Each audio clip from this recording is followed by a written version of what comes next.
আসসালামু আলাইকুম এভরিওয়ান। সবাইকে স্বাগত জানাচ্ছি আজকের এই ক্লাসে।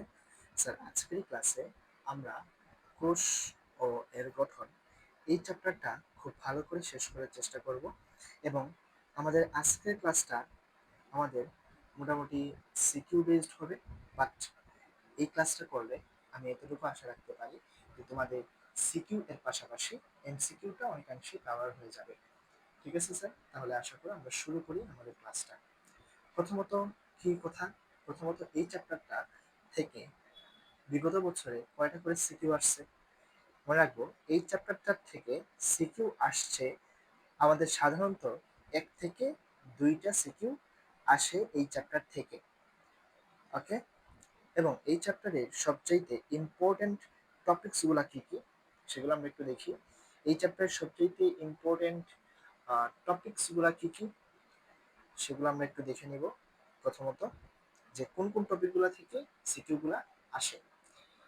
এখন দেখো, এই চ্যাপ্টারে প্রথম যে টপিক, মূলত 2টা সিকিউ আসে 2 ধরনের কয়েকটা টপিক মিলে।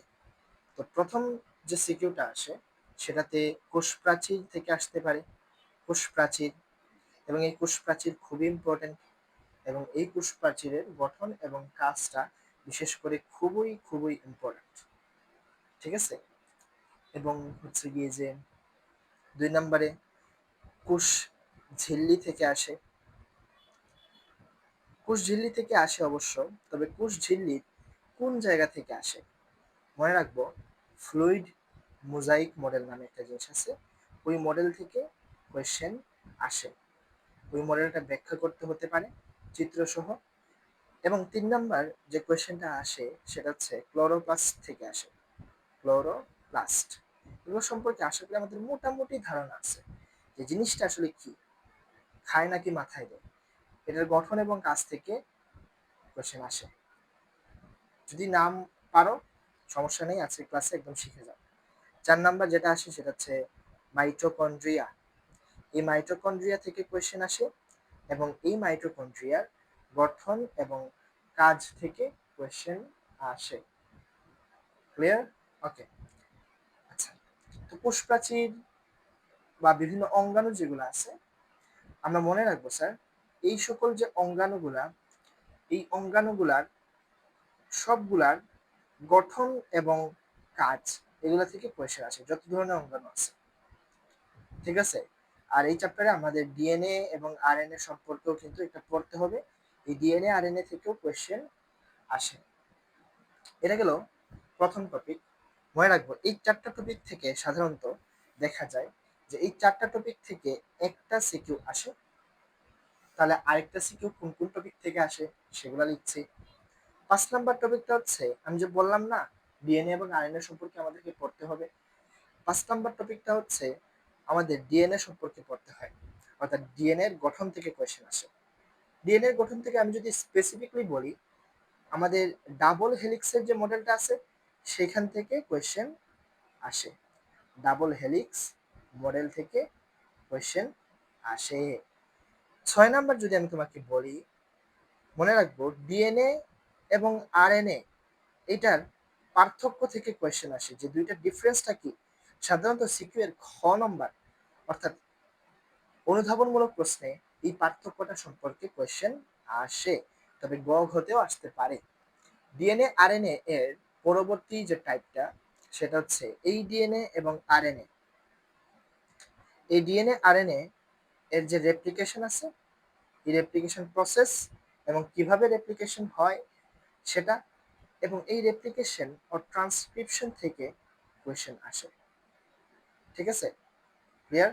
বুঝতে পারছি? আচ্ছা, তাহলে আমরা খেয়াল করব যে প্রথম যে সিকিউটা আসে সেটা এই প্রথম 4 টপিক থেকে আসে। দ্বিতীয় সিকিউটা সাধারণত এই লাস্টের 3টা টপিক অর্থাৎ 5, 6 এবং 7 নম্বর টপিক থেকে আমাদের আরেকটা সিকিউ আসে, অর্থাৎ 2 নম্বর সিকিউ এখান থেকে আসে। তো আশা করি আমরা পুরোপুরি বুঝতে পারছি স্যার যে কোন জিনিসটা আসলে খুবই ইম্পর্টেন্ট। এখন লাইন বাই লাইন আমরা খুব সুন্দর করে প্রত্যেকটা টপিক ডিটেলসে যতটুকু দরকার ঠিক ততটুকু পড়ে শেষ করার চেষ্টা করব। আমার টার্গেট থাকবে খুব সহজেই যেন আমি উপস্থাপন করতে পারি। তাহলে আসো আমরা এখন বিসমিল্লাহ বলে শুরু করি। বিসমিল্লাহির রহমানির রহিম। আউযু বিল্লাহি মিনাশ শাইতানির রাজিম। বিসমিল্লাহির রহমানির রহিম। রব্বি জিদনি ইলমা। আমরা শুরু করি। ঠিক আছে, সো প্রথমত জাস্ট সেকেন্ড। ওকে, এখন দেখো স্যার, কোষ প্রাচীর, প্রথম যে টপিকটা, যে কোষ প্রাচীর এর গঠন এবং কাজ সম্পর্কে আমরা পড়ব। এই কোষ প্রাচীরটা আমরা একটু দেখি যে এখানে কি কি আছে মূলত। মনে রাখবো স্যার যে কোষ প্রাচীরটা এটা এক ধরনের কি,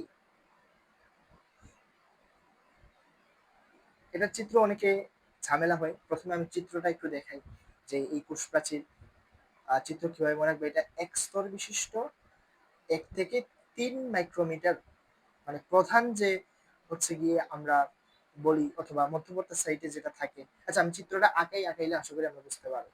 তো প্রথমে চিত্রটা আঁকে, আমি কলম দিয়ে আঁকাচ্ছি, কারণ কলম দিয়ে না আঁকলে দেখা যাবে না। তো তোমরা কিন্তু কখনোই কলম দিয়ে আঁকবা না, অবশ্যই সবগুলো চিত্র বায়োলজিতে পেন্সিল দিয়ে আঁকবা। এবং যত বেশি চিত্র দিবা তত মার্ক পাওয়ার সম্ভাবনা বেশি। প্রথমত এইভাবে একটা টান দিতে হবে, ঠিক আছে? ক্লিয়ার? আচ্ছা, একদম মাঝখান থেকে তুমি কি করবা স্যার, এইভাবে একটা লম্বা টান দাও, এইভাবে অ্যাড করে দাও। আরেকটা এই দিক থেকে সুন্দর করে এনে লাগিয়ে দাও, ঠিক আছে? ওকে, আচ্ছা। এরপরে এরপরে এইভাবে যেভাবে দিছো, বক্স করছো দুইটা, এদিকে আরো 3টা দিবা, অ্যাড করবা পেন্সিল দিয়ে, হ্যাঁ অবশ্যই পেন্সিল দিয়ে। এইভাবে আরো 3টা পেন্সিল দিয়ে অ্যাড করে দিবা। তোমরা আমার ছাড়া ভালো আঁকতে পারো, এটা আমি জানি। আমি আঁকাকে তো কম কম পারি মূলত, ছোটবেলা থেকে খুব ভালো আঁকতে পারি না, মোটামুটি আর কি। যাই হোক, সো এই যে এইভাবে দিলাম, ঠিক আছে? এখন আমার কাজ কি হবে? এখন আমার কাজ হবে যে এই যে জিনিসগুলো আমি আঁকলাম এত কষ্ট কইরা, এগুলাকে একটু সুন্দর করে পেন্সিল দিয়ে তুমি এইভাবে ভরাট করে দিবা। এইভাবে হালকা পাতলা একটু দিবা, দাগ দিবা, দিয়ে দিয়ে ভরাট করে দিবা, বোঝা যাবে যে ভিতরে আছে, জিনিসপত্র আছে। ঠিক আছে? তো এইভাবে সুন্দর করে দাগ দিয়ে ভরাট করে দিবা পেন্সিল দিয়ে। অবশ্য আমি যদিও কলম ইউজ করছি, তোমরা চেষ্টা করবা যে পেন্সিল দিয়ে, কালার পেন্সিল না, নর্মাল পেন্সিল দিয়ে যতটুকু পারা যায় যত সুন্দর করে আঁকা যায়, এবং বেশি সময় যাতে নষ্ট না হয়। এখন প্রথম কথা হচ্ছে যে এই যে লম্বা টান একটা গেল, এটাকে আমরা কি বলি তো বলতো? আচ্ছা, পুরোটা আঁকি আগে, পুরোটা আঁকি, তারপরে বুঝাই। আচ্ছা, সো এই যে পুরোটা আঁকি আগে, এরপরে তুমি কি করবা? এরপরে তোমার কাজ হচ্ছে এটা সামনে থেকে এইভাবে দুইটা সমান চিহ্নের মতন টান দাও। দেওয়ার পরে তোমার কাজ হচ্ছে উপর দিক থেকে তুমি তুলো, কলম দিয়ে পেন্সিল দিয়ে তুলে তুমি এখানে সুন্দর করে এইভাবে টান দিয়ে দাও। এইভাবে এই দিক থেকে আবার সেম ভাবে দিয়ে দাও। মোটামুটি হইলে হইছে আঁকা। এরপরে তুমি এটার সাথে এটা লাগাই দাও, এটার সাথে এটা লাগাই দাও, নিচের দিকে আবার দাও, এই দাও, এই দাও। এদিকে এইভাবে ছোট্ট করে জাস্ট একটু দেখাই দিবা যে এদিকে আরো কিছু জিনিসপত্র আছে। এইগুলো, হ্যাঁ এইভাবে। আমি মনে হয় একটা গ্যাপ দিচ্ছি, সরি। এখানে একটু ফাঁক রেখে এইভাবে এইদিকে একটা সমান চিহ্নের মতন দিও, যাতে বোঝা যায় যে এই দিক থেকে এই দিকে যাওয়ার একটা পথ আছে। ঠিক আছে, একটা রাস্তার মতো আছে। সো মোটামুটি আঁকা শেষ, আর কিছুই নাই। এখন কথা হচ্ছে স্যার, এই যে লম্বা মাঝখানে যে জায়গাটা, এটাকে আমরা কি বলি বলতো? এইটাকে আমরা বলি মধ্য পর্দা। কি বলি এটাকে? এটাকে আমরা বলি মধ্য পর্দা। ঠিক আছে, এটাকে আমরা বলি মধ্য পর্দা। এবং এখানে কি থাকে? এখানে ফ্রাগমোপ্লাস্ট থাকে এবং পেকটিক অ্যাসিড থাকে। আমরা লিখছি মধ্যবর্তী কি আছে বলতো এখানে? ফ্রাগমোপ্লাস্ট এবং কি আছে? পেকটিক অ্যাসিড আছে, পেকটিক অ্যাসিড। ক্লিয়ার? ওকে। এখন দেখো, এখন দেখো এই যে জায়গাটা, এই ছোট্ট জায়গাটা, এইখানে এই জায়গাটাকে আমরা কি বলি বলতো? এই জায়গাটাকে সমান চিহ্নটা একটু এদিকে দিও। এই জায়গাটাকে বলা হয় কূপ এলাকা। কি বলা হয়? কূপ এলাকা। আমি বোঝানোর জন্য বড় বড় করে লিখছি, তোমরা যখন এগুলা লিখবা মার্কিংটা হয় ডান সাইডে করবা অথবা বাম সাইডে করবা, অর্থাৎ যে কোনো এক সাইডে মার্কিংটা করার চেষ্টা করবা। ঠিক আছে? কূপ এলাকা, বা ইংরেজিতে বলা হয় এটাকে পিট পেয়ার। কি বলা হয়? পিট পেয়ার। ওকে, ওকে। সো এটাকে বলা হয় মধ্যবর্তী। মধ্যবর্তীতে ফ্রাগমোপ্লাস্ট থাকে এবং পেকটিক অ্যাসিড থাকে। ঠিক আছে, এবং এই জায়গাটাকে বলা হয় কূপ এলাকা, ইংরেজিতে বলা হয় পিট পেয়ার। ঠিক আছে? এই যে প্রথম যে আমি স্তরটা একটা আঁকলাম, একটা স্তর আঁকছি না, এই যে এই স্তরটা, এই যে স্তর তোমরা দেখতে পারতেছো, এই স্তরকে বলা হয় প্রাথমিক প্রাচীর। এই প্রাচীর কি? প্রাথমিক প্রাচীর। এটাকে বলা হয় প্রাথমিক প্রাচীর। এবং এই প্রাথমিক প্রাচীরটা এক স্তর বিশিষ্ট হয় এবং 1 থেকে 3 মাইক্রোমিটার পর্যন্ত হয়। ক্লিয়ার? এবং এই প্রাথমিক প্রাচীরটা আসলে তৈরি হয় কি দিয়ে বলতে পারবা? এই প্রাথমিক প্রাচীরটা তৈরি হয় আমাদের সেলুলোজ, সেলুলোজ আমরা সবাই চিনি, এই সেলুলোজ দিয়ে অথবা হেমি সেলুলোজ দিয়ে। এই প্রাথমিক প্রাচীরটা তৈরি হয় কি দিয়ে? সেলুলোজ অথবা হেমি সেলুলোজ দিয়ে প্রাথমিক প্রাচীরটা তৈরি হয়। আর বাদ বাকি যে প্রাচীরগুলো আছে, এই যে এগুলা, এই যে এগুলা, এই যে লাল দিয়ে আঁকলাম, এগুলা, এগুলাকে কি বলা হয় তাহলে? এগুলাকে বলা হয় গৌণ প্রাচীর। গৌণ প্রাচীর বা গৌণ পর্দা অথবা সেকেন্ডারি প্রাচীর বলা যায়, অনেক কিছু বলা যায়। এগুলাকে আমরা কি বলি? এগুলাকে আমরা বলি গৌণ বা গৌণ পর্দা বলতে পারো, অথবা তুমি এটাকে সেকেন্ডারি প্রাচীর বলতে পারো, যেটা আমাদের 2 থেকে 3 স্তরই হয় এবং 5 থেকে 10 মাইক্রোমিটার হয়। এই 5 থেকে 10 মাইক্রোমিটার কি? এটা কি দৈর্ঘ্য নাকি প্রস্থ? এই 5 থেকে 10 মাইক্রোমিটার হচ্ছে এটার পুরুত্ব। পুরুত্ব, এই যে এইটুকু অংশ পুরুত্ব, ঠিক আছে? আচ্ছা, বুঝলাম। এখন কথা হচ্ছে এই গৌণ বা সেকেন্ডারি প্রাচীর যেটা আছে, এটা তৈরি হয় কি দিয়ে? মনে রাখবো, এই গৌণ বা সেকেন্ডারি প্রাচীর এটা তৈরি হয় সেলুলোজ এবং লিগনিন দিয়ে। লিখবা, এটা তৈরি হয় সেলুলোজ লিগনিন দিয়ে। ঠিক আছে? আশা করি বুঝাইতে পারছি। আরেকটা কথা, এই যে সমান চিহ্ন দেখতে পারতেছো না, মানে সমান চিহ্ন না, দেখতে সমান চিহ্নের মতো, অর্থাৎ এক জায়গা থেকে আরেকটা জায়গায় যাওয়ার যে রাস্তাটা, ওইটাকে কি বলা হয় মূলত? বলতো পারবা? এটাকে বলা হয় প্লাজমা ডাজমেটা। প্লাজমা ডাজনা ডেজমেটা, ডেজমাটা। আবার লিখছি প্লাজমা ডেজমাটা।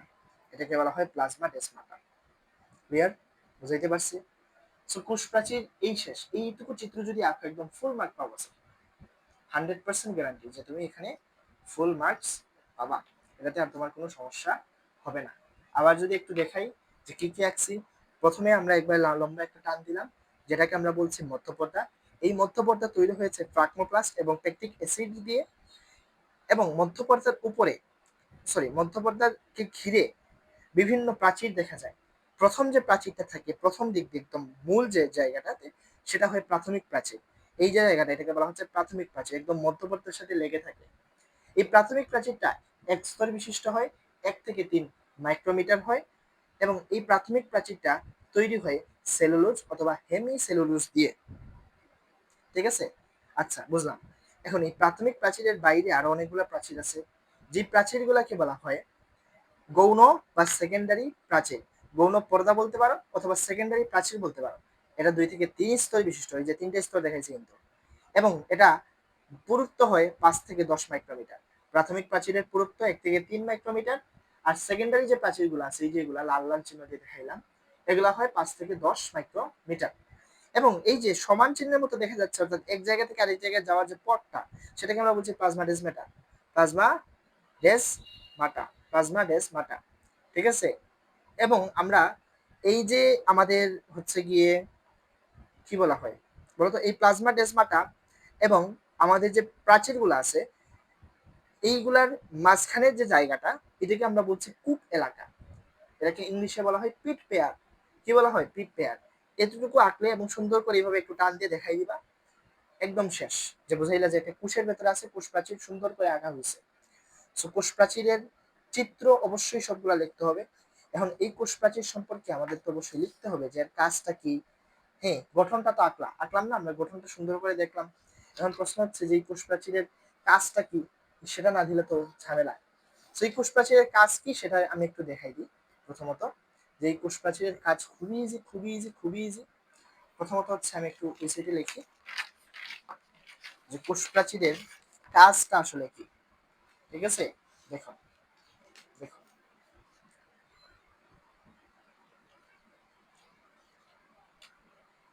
ওকে, দেখো। তো আমরা এখন লিখবো কোষ প্রাচীরের কাজ। কোষ প্রাচীরের যে কাজটা আছে সেটা কি আসলে। মনে রাখবা কোষ প্রাচীরের যে কাজ আছে, প্রথমত এই কোষ প্রাচীর সুনির্দিষ্ট আকৃতি দেয়। কি দেয়? সুনির্দিষ্ট আকৃতি দেয়। কোষের সুনির্দিষ্ট একটা আকৃতি দেয় কোষ প্রাচীর, তাই না? বুঝাইতে পারছি? আচ্ছা, 2 নাম্বার, এটা কোষের শক্তি এবং দৃঢ়তা দেয়। মনে রাখবে এটা কি কাজ করেছে? এটা শক্তি ও দৃঢ়তা দিবে। এটা কোষের সুনির্দিষ্ট আকৃতি দেয়, শক্তি এবং দৃঢ়তা দেয়। 3 নাম্বার, এটার কাজ হচ্ছে গিয়ে যে এটা আহ, পরিবহনে কাজ করে। কি পরিবহনে? বিভিন্ন পুষ্টি আরো অনেক কিছু আছে যেগুলো পরিবহন হইতে হয়। এই পরিবহনে এই কোষপ্রাচীর কাজ করে। এবং 4 নাম্বার আমি যদি বলি, সেটা হচ্ছে বিভিন্ন কিছু শোষণে, খনিজ লবণ শোষণ বা আরো বিভিন্ন কিছু কাজে এগুলা হেল্প করে। অর্থাৎ আমরা সহজ ভাষায় বলতে গেলে শোষণ করতে শোষণ করতে এই কোষপ্রাচীর হেল্প করে। ঠিক আছে, বুঝতে পারছি? এবং 5 নাম্বার, বিভিন্ন উদ্দীপনা, যেটাকে সহজ ভাষায় বললে ফিলিংস বলা হয়, এটাতেও কিন্তু কোষপ্রাচীর কাজ করে। ঠিক আছে, তো মূল কথা হচ্ছে এটা সুনির্দিষ্ট আকৃতি দেয়, এটা সুনির্দিষ্ট আকৃতি দেয়, শক্তি এবং দৃঢ়তা দেয়, এটা পরিবহনে সহায়তা করে, এটা শোষণ করতে সহায়তা করে, এবং উদ্দীপনাতেও এটা কিন্তু কাজ করে। ক্লিয়ার? বুঝাইতে পারছি? আচ্ছা, তাহলে আমাদের কোষ প্রাচীরের কাজও শেষ। কোষ প্রাচীরের গঠন দেখলাম, চিত্রের মধ্যেই দেখলাম। এখন আমরা আমাদের নেক্সট যে টপিকটা আছে সেটা হচ্ছে কোষ ঝিল্লি। এই কোষ ঝিল্লি সম্পর্কে পড়ব। এবং কোষ ঝিল্লির মধ্যে খুব ইম্পর্টেন্ট, কোষ ঝিল্লিতে আমরা দেখি একটু কি কি আছে। আমাদের ফ্লুইড মোজাইক মডেল, এই যে দেখো, যে কোষ প্রাচীর কিন্তু আমাদের শেষ, তাই এটা টিক চিহ্ন দিয়ে দিলাম। যে আমরা গঠন দেখলাম চিত্রের মধ্যে এবং কাজ দেখলাম। গঠন অবশ্যই চিত্র সহ আঁকতে হবে, না হলে মার্ক পাবা না। ঠিক আছে, এবং কোষ ঝিল্লির মধ্যে আমরা এখন ফ্লুইড মোজাইক মডেলটা আমরা একটু দেখব। ওকে, তাহলে স্যার শুরু করি আমাদের কোষ ঝিল্লি। তো আশা করছি যে কোষ প্রাচীর থেকে যদি কোনো কোয়েশ্চেন আসে আমরা এগুলো খুব সহজেই আনসার করতে পারবো। তাহলে শুরু করছি কোষ ঝিল্লি।